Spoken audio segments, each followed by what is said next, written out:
So welcome, Francesca. Better let you speak Thank you very much. Thanks for freely. the, Thank you for coming. for the invitation. It's nice to see again old friends and make new ones. So I'm going to give you a little bit of an overview of some of the work I've been doing recently, based on work I've been doing a long time ago. So I kind of struggled with the title, and then I opted for this one here. So basically, going from logic programming to a bunch of other things via computational argumentation, which is the methodology or technology that I am, I'm basically basing a lot of the work I'm doing on. So please interrupt me at any time if you have questions. I prefer that than questions at the end. I don't know how you do these kind of meetings, That's but fine. I'm happy with being interrupted. Right. Okay, so let me start. Let me see whether I can. Okay, I can change. So basically, what is computational argumentation? So let me start with the standard, KR view with a little bit of NLP view. So this is the kind of view we would deploy for understanding logic programming as well. So we have a problem. We are looking for a solution. And in order to find a solution, we map the problem into a symbolic representation. In the case of computational argumentation, that's an argumentation framework. And then we apply some form of automated reasoning to compute a reasoning output that, if the knowledge representation worked well, corresponds to the solution we want to obtain. I mean, here I could have written logic programming here, and it would have been the same. I have written argumentation framework as well as components because a lot of the NLP community that works in computational argumentation actually focuses not on the full picture, but just on taking a problem, typically a piece of text, to which you want to deploy a method for finding a solution, for example, I don't know, natural language entailment, and they focus on determining the components of the argumentation underpinning that text. So the NLP community focuses on just one fragment of this view and does not incorporate what we are used to in logic programming and computational argumentation. So this is the kind of standard view. And as an example, I use this example because I gave it to Bob in a recent presentation I gave, and he liked it. So I hope you all liked it. So this is what used to be the policy of Nationwide, with whom I bank, for the kind of breakdown and recovery assistance. So this is the actual policy. Now they changed it because, post-Brexit is different, but that's how it used to be. And I'm focusing here on just some aspects of this policy. One is covered if is an account holder in any private car that they're traveling in, but they're not covered if the car is not registered to them, unless they are actually in the car at the moment of the breakdown.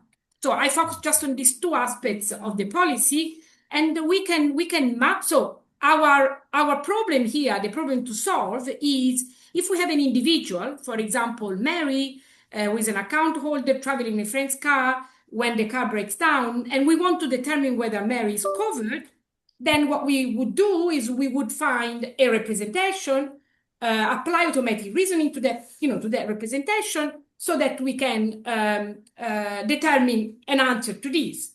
And in one form of argumentation, abstract argumentation specifically, that would be the framework that we would use for representing the knowledge built in here, to which we can apply automatic reasoning for drawing a conclusion.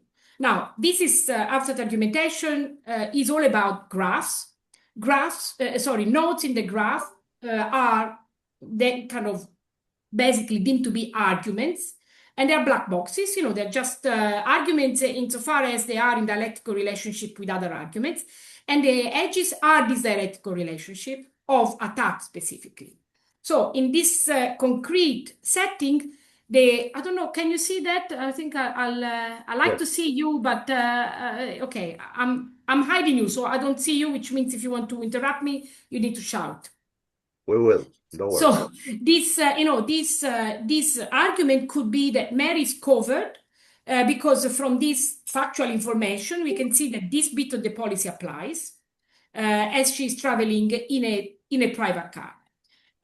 We have this other argument here that is obtained by instantiating this piece of text here that says Mary is not covered as the car is not registered to Mary because it's a friend's car. But against this argument, there is a counter argument, which is drawn from the unless part here, that says that Mary was in the car at the time of breakdown. So basically, we can use this factual information to draw an argumentation graph, an argumentation framework from this piece of text. And once we have done that, we have a representation. What do we do with it? We apply some reasoning with it. For example, we may reason as to this argument being accepted because nobody's objecting against it.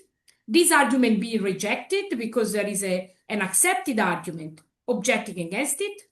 And this argument being accepted because although it is attacked, there is an objection, the objection is rejected. So once we have this analysis of this reasoning applied to the actual representation, we can find a solution to our original problem and say, yes, the Mary is covered because the argument we claim that Mary is covered is accepted within this argumentative debate. So that's one form of argumentation framework that is, the kind of leanest, if you like, argumentation framework that exists in the literature. But we could have adopted another argumentation framework. Specifically, what I'm going to focus on extensively in this talk is assumption-based argumentation, which is a form of argumentation framework that Bob and I, together with Darenko and Dung, came up with back in the 90s. And I think it's particularly interesting. I hope it's particularly interesting to this audience because it admits logic programming and answer set programming. Logic programming meant a la Prolog and answer set programming as instances. So we would, in this assumption-based argumentation framework, which I have written here as a logic program directly, will not be in negationist failure. We would represent these informations as rules that are divisible, and the divisibility is covered, is captured by negationist failure. And then we have multiple rules capturing exceptions and exceptions to the exceptions, as well as facts that correspond to the information we are given. This kind of representation actually is a more fine-grained version of precisely this and can lead to the same conclusion that Mary is covered because we can obtain an argument for covered of Mary that is attacked, but the attack is counter-attacked exactly as we had in structured argumentation, in abstract argumentation. Okay, so this is just to give you a bit of a taster. I'll give you more details later on. But that's a bit about this KR and NLP view. And actually, the NLP view is not explicitly exemplified here, it's indirectly exemplified, because here we have actually text. This is text, and the problem of turning this text into argument components, for example, premises of an argument and claim of an argument, is something that the argument mining community in NLP is actually focused on. So as I said, it can be seen, the NLP view is a subtask of the KR view. Okay, but this is not the only view that computational argumentation lends itself to. There is another view that we have been extensively exploring, and that's what I call here the post hoc explainable AI view. And it's post hoc because we are trying to explain models or methods that already exist. So we are doing it after the methods have produced their output. At a high level, what we have is a model, as they call it in the machine learning setting. I put it in quotes for this audience, that takes given an input produces an output. And what we are after here is not a solution as before, which would correspond to the output, but it's an explanation of why that model produced that output given that input. So what we can do, again, in the computational argumentation setting, we can map this model into a symbolic representation, again, an argumentation framework in our case. And this needs to be an abstraction of the model that is faithful to the model, that matches what goes on inside the model.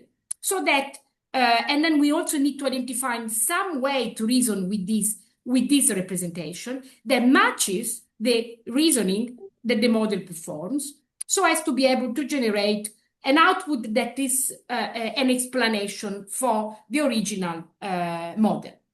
So that's the post hoc XI view of computational argumentation. And again, I'm going to give you an example.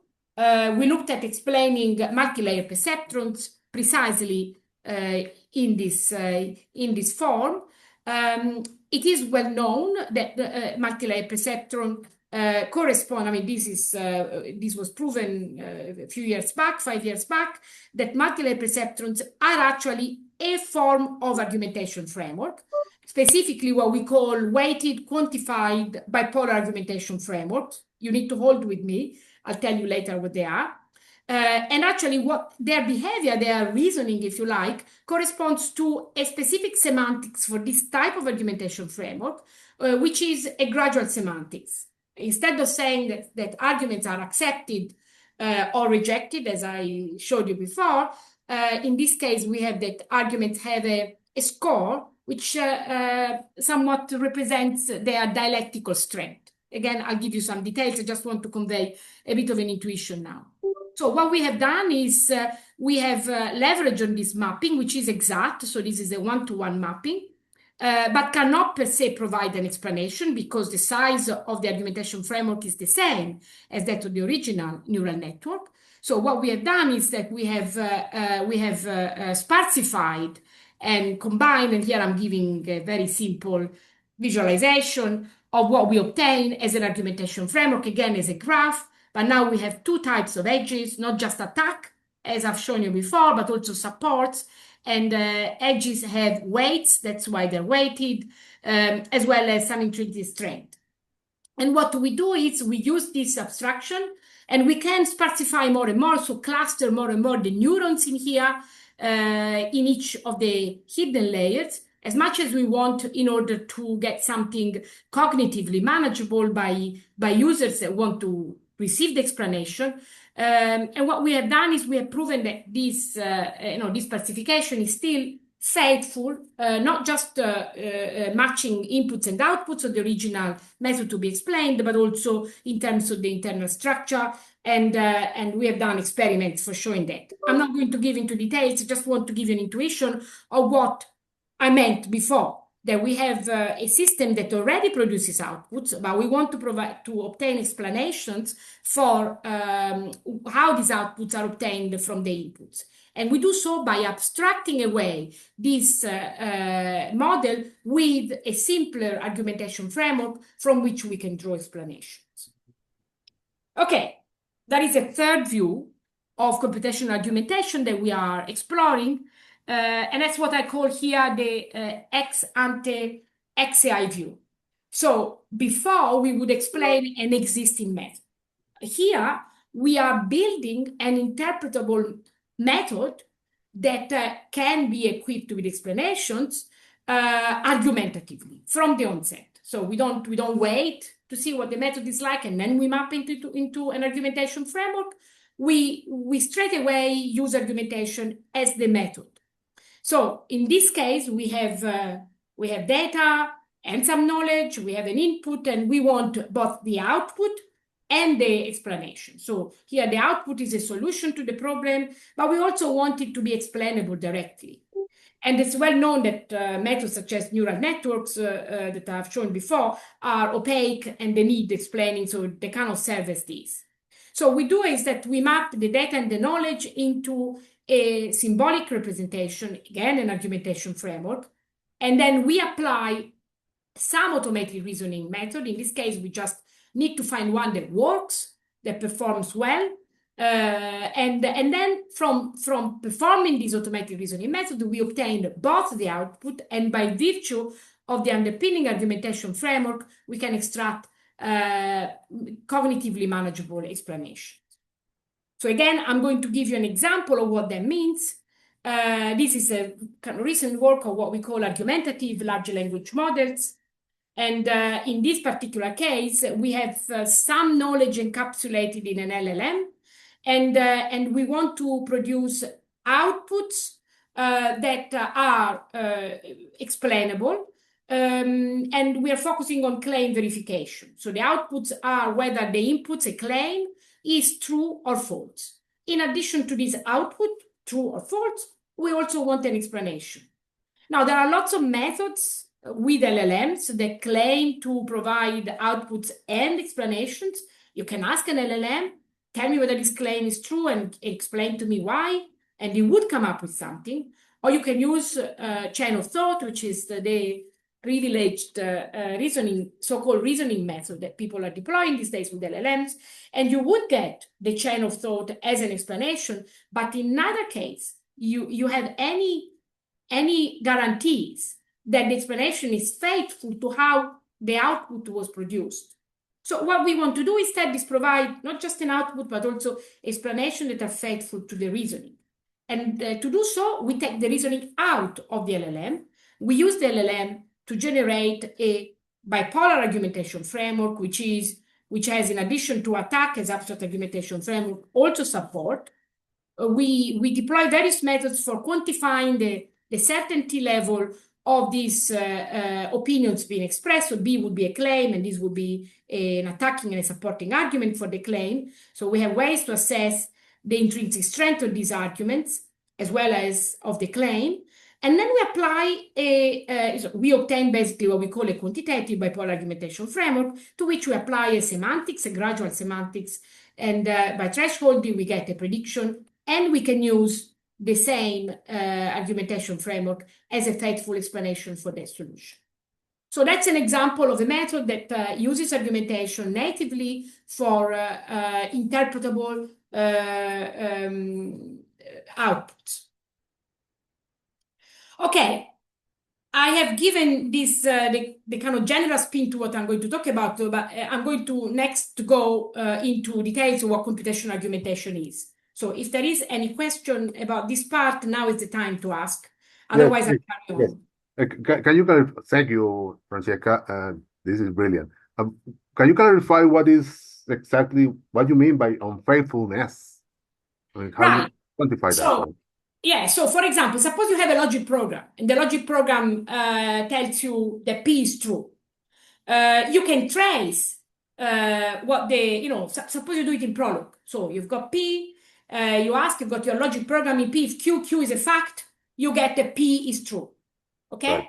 Right. You can trace what the logic program, what the Prolog has done, the reasoning, and P is true because Q is true.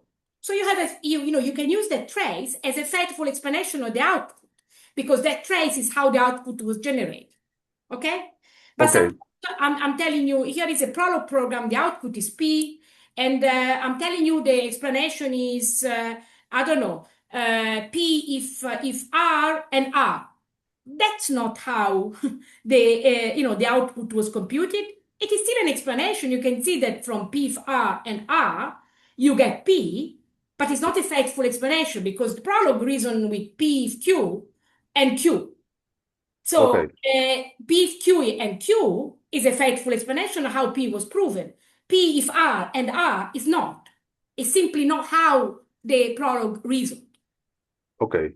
But you put a number on it. How do you put a number on that? I mean, it's not just it is faithful or not, but you have a measure of it. Well, I think what we are aspiring to in this particular case is to have fully faithful explanation. That's what we are obtaining. Because as it would be with Prolog, okay? It would be a fully faithful explanation. Of course, I could give you only some information. I could tell you in the Prolog, P is Q, therefore P. Okay, I'm giving you a partial explanation, so it's partially faithful. But in this particular case here, the explanations are fully faithful because we have the full argumentation framework that is being used. Okay, all right. Thank you. any other questions, or shall I carry on? I'll carry on. Go ahead. Okay. Right. So now let me tell you a little bit about what computational argumentation is, and I'm going to follow completely the CLArg view. So the one that is closest to logic programming. So typically, computational argumentation is about a framework, an argumentation framework, which you can see as an abstraction of debate, an argumentation semantics / algorithm, which is basically a way to evaluate the debate, and properties that this combo has. So usually we define frameworks and semantics, and we study their properties. And the properties sanction somewhat the goodness of the evaluation. So all computational argumentation can be understood in this equational way, if you want. So let's focus on few argumentation frameworks that we work on and that I've already touched upon in this kind of motivation so far. So abstract argumentation is potentially the most approachable, was proposed by Dung in 1995, and it's all about having graphs. As I already told you, the edges represent attack or disagreement. So there are abstractions of debates in that the nodes represent opinions and there is disagreement between them. So that's one type of argumentation framework, which is very widely studied. I think Dung's paper is one of the most widely cited in the AI journal and received an award a few years back because of that. Then we have structured argumentation, of which, I'm focusing here on assumption-based, the one that I already mentioned, that we defined in 97 and that generalizes logic programming.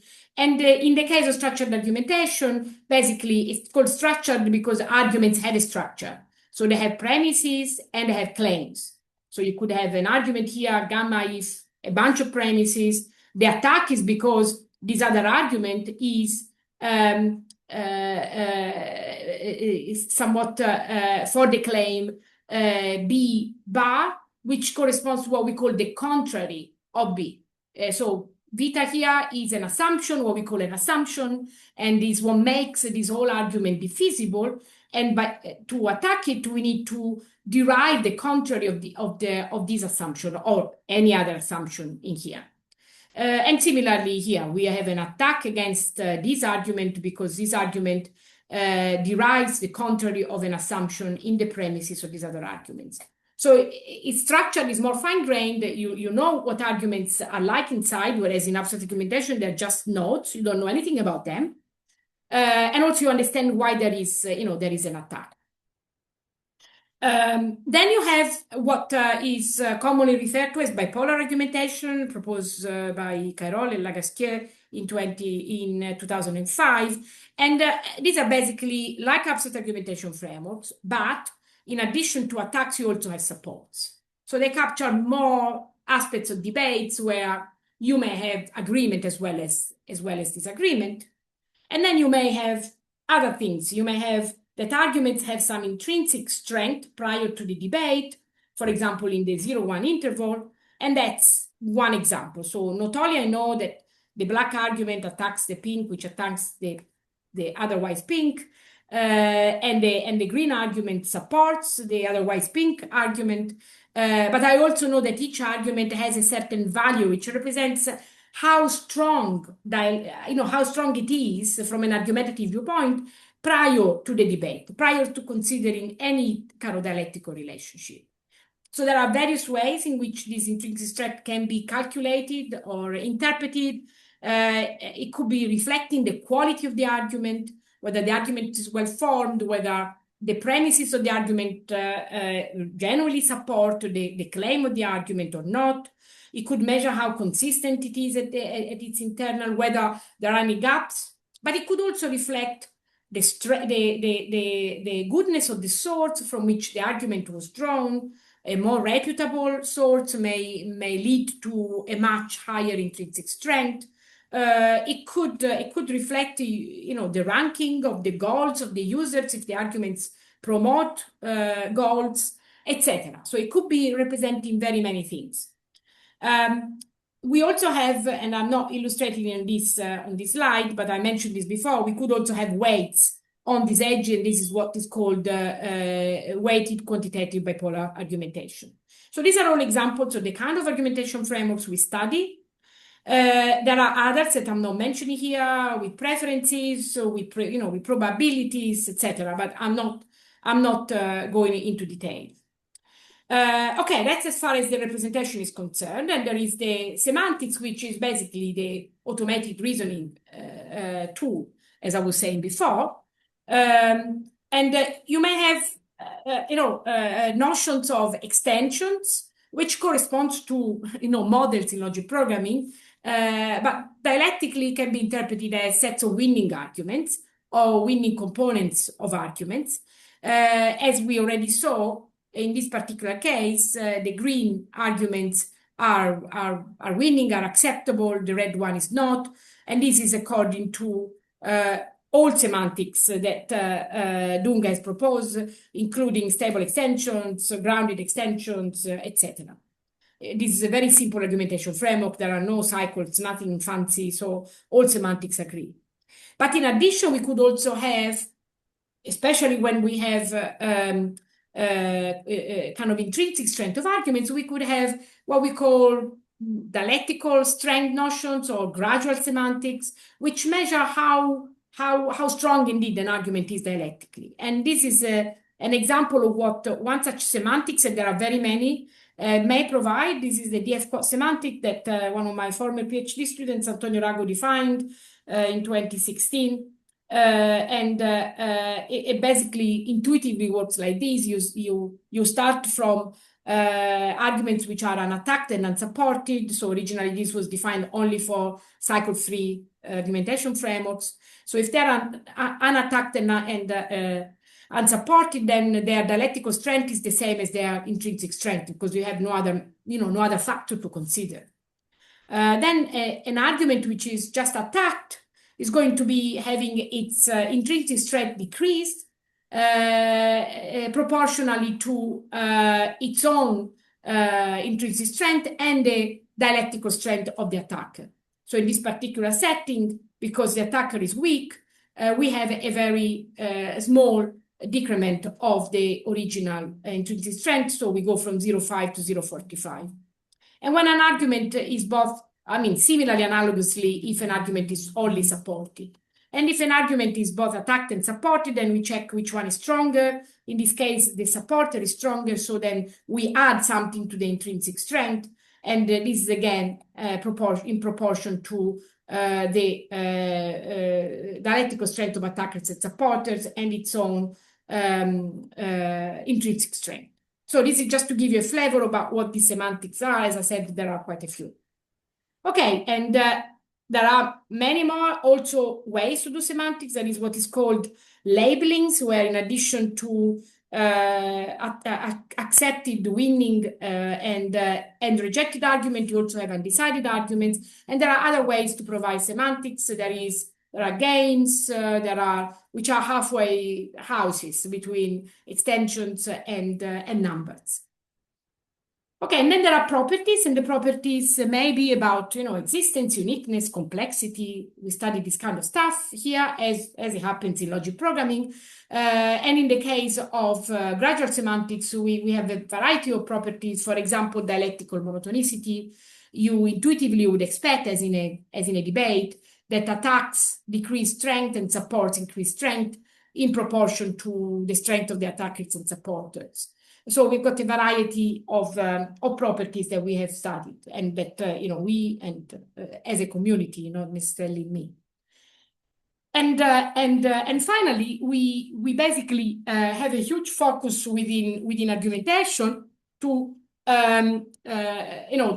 the kind of support that argumentation frameworks provide towards debate and analysis of debate. So if you see an argumentation framework such as this as a kind of debate, and you want to somewhat explain why a certain position was accepted or rejected in a debate, in this debate, you may identify somewhat a kind of a more to the point fragment of the argumentation framework that corresponds to a dispute, the dispute that the model is, the model being the semantics for the argumentation framework is carrying out, serving as a dialectical explanation of why that certain output was accepted.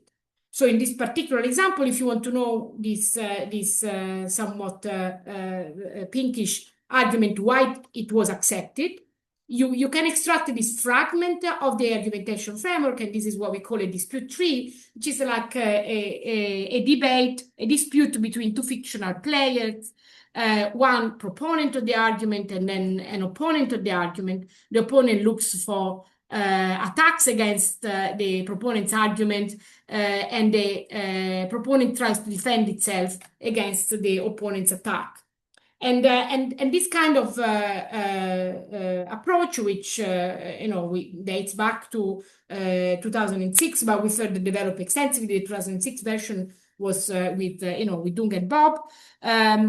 This kind of if you like, approach is really an abstraction, or so we've shown that it can serve as an abstraction of the kind of reasoning that happens in Prolog, in abductive variants of Prolog, and can be also used to explain the outputs of answer set programming analogously. So it's the kind of abstraction that is drawn from an argumentative reading of various variants of logic programming and procedures for logic programming.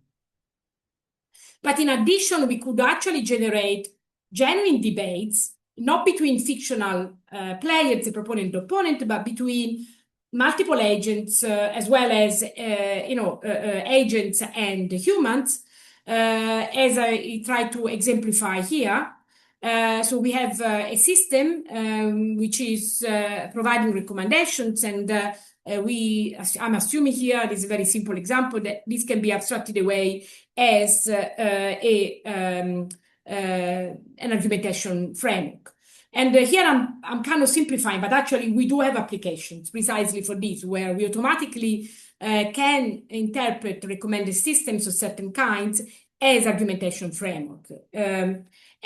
So in this particular setting, the agents would recommend this movie because it only finds supports for this movie specifically.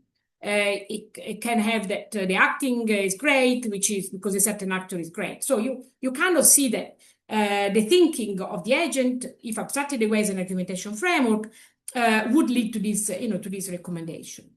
But suppose that the user that receives this recommendation thinks otherwise. So it actually believes that, or has heard that the actor was poor, the directing was poor. So it has its own mind, as it would happen in a specific recommended setting, a realistic one. Then what the argumentative reading of the knowledge of the human and of the recommended system empowers is the possibility of debate that support contestability. The human could ask, give me an explanation, and this could be a partial explanation, going back to Jacinto's question. This is a partial explanation of why the movie was recommended. The human could contest this recommendation, saying, well, but what about this information and that information? So this is what we call the exchange bipolar argumentation framework. And in order to construct it, both agents need to have some kind of strategy for selecting from within their argumentation framework what to contribute. And this is a partial selection. And depending on how we design the agent, this and depending on its learning strategy, it may decide to take in, having no objections against them, the arguments posed by the human that then can perform fully contestability and change its mind. So contestability is something that I'm also very keen on exploring, the fact that you may want to disagree with the outputs of the system, provide information as to why you disagree, and empower the system to change its mind if it is right to do so. So this is the kind of exchange that is empowered by an argumentative reading of systems, and we deploy this a lot for generating interactive explanations and and contestable systems. We study also properties of this kind of interactions. For example, the fact that these exchanges represent well the resolution of conflict that may occur originally that was here, or the fact that there is no kind of resolution of this conflict. Okay, so this was a general overview. Again, I'll pause 1 second to see whether there are any questions. What I'm going to do next is giving you details on assumption-based argumentation and how it relates to logic programming. But before I do that, is there any question? Questions? No? Okay, then I'll carry on. Please. Okay, so, right. So what is assumption-based argumentation? It's very many things. The general notion was presented in 1997. We studied instances at various stages. Recently, we studied what we call Horn-ABA, which admits the bipolar, another very, very specialized form of ABA, which is called bipolar ABA, which corresponds to bipolar argumentation, the graphs with attacks and supports. And in turn, this admits abstract argumentation as an instance. So I'm kind of putting this up to say that assumption argumentation is a big umbrella that can be specialized in many ways and also instantiated in many ways. So what is an ABA framework, an assumption-based argumentation framework? We have we have 4 components.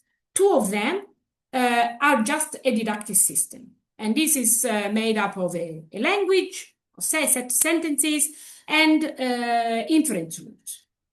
In addition, we isolate a subset of the language, which we call assumptions.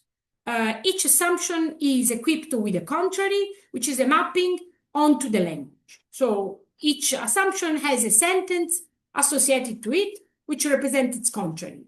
Basically, assumptions are the divisible components of these frameworks, and contraries are ways to defeat the divisible components.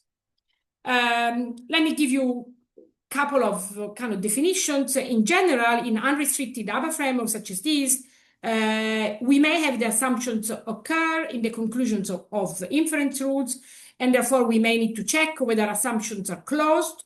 Namely, they contain all assumptions they can deduce using the didactic system, the inference rule in the didactic system. This is kind of compactly, succinctly represented with this, with this symbol.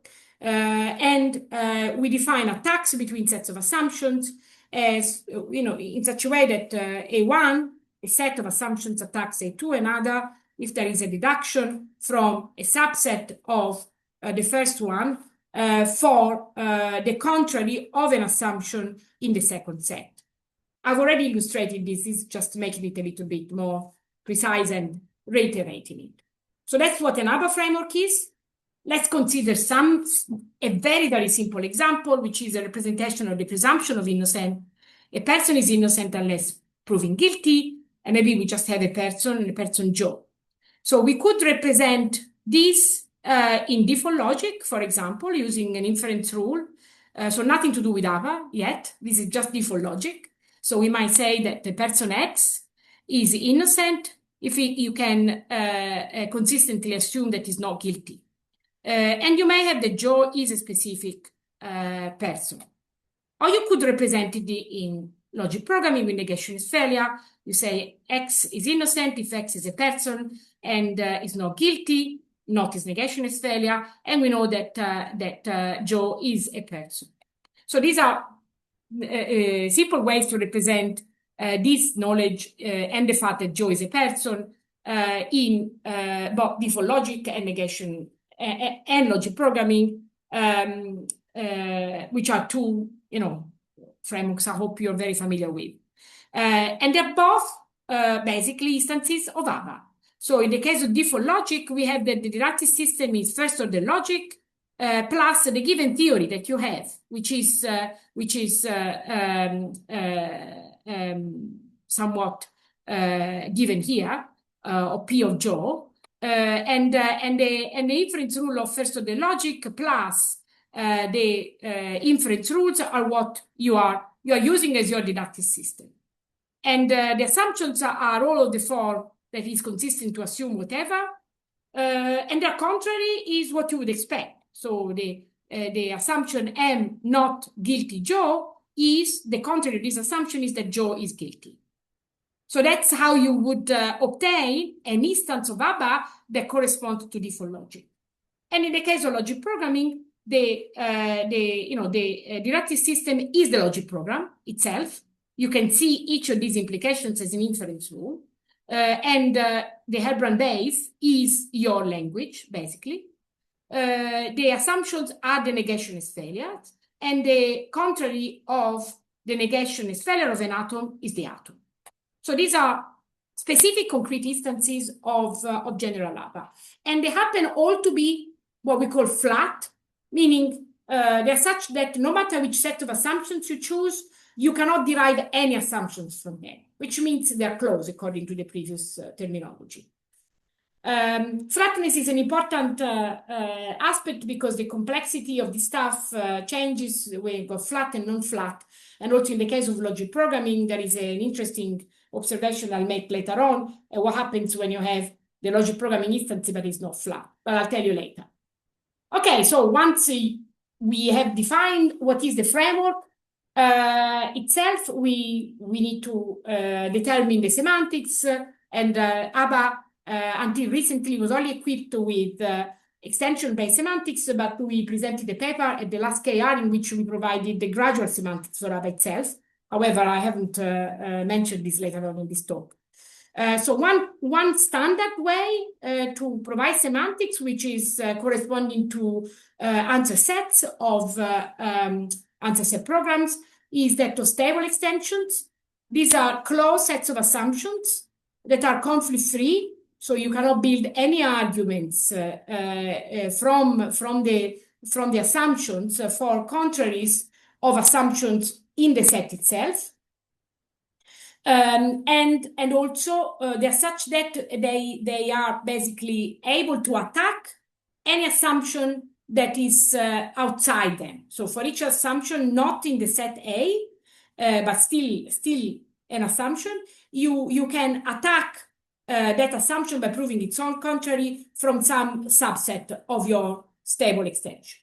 So that's one notion of semantics. Another notion is that of admissible, which are again closed and conflict-free, but instead of the last condition, which is quite totalitarian, adopts a more kind of liberal notion of counter-attacking only the sets of assumptions that attack the admissible set. And then we can get subset maximal admissible sets and get what we call a preferred extension.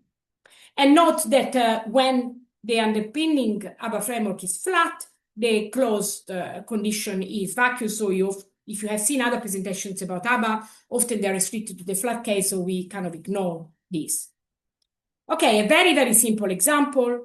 Here is, and I'm doing it for the ABA instance for logic programming, so I'm giving straight the logic program. The negationist failure assumptions, the contrary of not Q is Q. And here what happens is that we are going to have that the assumption set not P attacks not Q because of this rule here, because not P derives Q, which is the contrary of not Q. So there is an attack in this direction, but there is also an attack in the opposite direction because not Q derives the contrary of not P, which is P. Similarly, not R and not Q attack one another because of these rules. And in addition, because of this rule, I have that not R attacks itself because not R derives R by means of this rule, and R is the contrary of not R. So given this very simple example, we have that not Q is both stable and preferred. It is stable because it's conflict-free. It doesn't attack itself, and it attacks everything outside. Outside is not P and not R, and they're both attacked. The condition of being closed is automatically satisfied here because this is a flat framework, so there is no assumption in the head, there is no negationist failure in the head, and the set not P not Q is also preferred because it defends itself against all attacks. It defends itself against the attack by not P and by not R because of the double arrows. And it's maximally so because you cannot add anything to it and still be admissible. And not P is another possible choice under the preferred extension semantics, but not under stable semantics because it doesn't attack not R, but it defends itself against the only attack not Q. Okay, so that's an example. As I said, there are very many instances of ABA that are non-flat, and the Horn ABA instance where the language is a set of atoms only, and R is a set of inference roots of this type, correspond to logic programs with negationist failure in the head. When these are flat, then this is just a logic program, the normal logic program. And the bipolar framework is further restricted. You can have only one atom in the body of rules, and also they are restricted. They can either be assumptions, and they can only be assumptions, and the head is either assumptions or contraries of assumptions. And if you restrict it to being flat, you get exactly an absolute argumentation frame. Okay, now this kind of tells you a little bit what ABA is, and I would like to conclude if I have time. I don't know whether I'm running out of time. Jacinto, please tell me whether I can carry on or not. Yeah, you still have time for yourself if you want to leave some time for questions. Yeah, okay, so I'll just quickly give you an overview of one particular use of ABA in what I called before the ex-ante, XI view, where we basically have data labeled as positive or negative, and we want to use this data to build a model in quotes that would allow us to make predictions on unseen data points on which we don't have a label. So here it's a plus is a positive example of the concept I'm trying to learn, minus is the negative example of the concept I'm trying to learn, and I'm using images as data points. So basically, in order to make the prediction, we need to try and understand what really is going on with this. Why is this a positive and why this is a negative view? The spirit of this ex-ante XI view with argumentation is that envisaged by several that, you need to keep the human in the loop and make interpretable predictions if you want to have systems that are kind of trustworthy to humans. So what we are working on is what we call AACBR, or data augmented argumentation, or ABA learning. I am first giving you a very quick overview of what the first is, because it's simpler. It's basically using argumentation to perform case-based reasoning. In this very, very simple example, assuming that I have characterizations of these specifically, I could, so in this particular method, in addition to positive and negative examples, I also have a bias, which we call a default prediction, which is what you would predict if you knew nothing at all about the image, about its content. So this is kind of a blank image. We need that because we see prediction as debate, so we need a starting point for the debate. And this default prediction is the starting point. So then what we do is that we map these data points with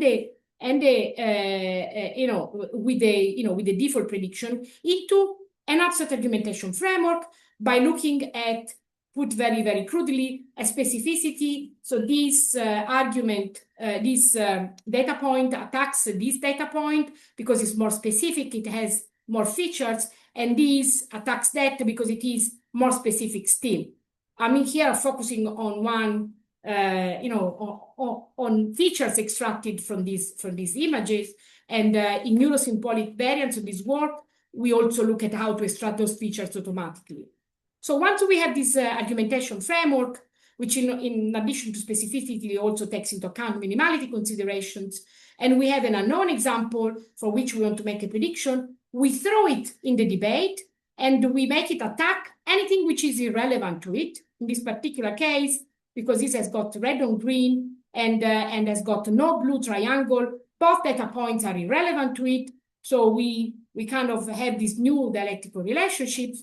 And once we have an abstract argumentation framework, we apply semantics to it, we see what's accepted, what's not accepted, and if our original starting point is accepted, we use that as the prediction. So this is a seemingly simple method. It actually works quite well. We are using it with the neuro-oncologists to make predictions about brain cancer patients. The other approach I would like to briefly discuss is the variant of that with ABA, which allows also to accommodate background knowledge, which could have, notions of what it means for something to be on top of something else, etc., in addition to facts extracted from the various images, and then applies transformation rules, the kind of things that have been studied in logic program transformation in the lobster community for a while. Indeed, I'm doing this work with experts in that area, Maurizio Proietti and Emanuele De Angelis, and we apply these transformation rules until we get another framework in which all positive examples are accepted dialectically, no negative examples are accepted, and then we can use that type of framework for prediction. Quickly, and I can go in more details if there is time.